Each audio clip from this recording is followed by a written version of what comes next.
Here I've got KRUGER MATZ Flow 6 Lite, and let me show you how to change screen timeout on the following device.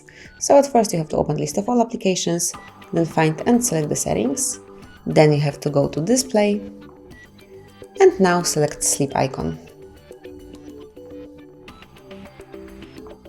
And now you can select the particular time after which your device will fall asleep. So it can be 15 seconds, 30 seconds, 1 to 5 minutes, 10 minutes, or even 30 minutes. So let me pick, for example, 5 minutes. And from now on, your device will fall asleep, the display will fall asleep after 5 minutes of inactivity. And this is it. This is how you can change screen timeout on your device. You can change it as often as you want to. Enjoy.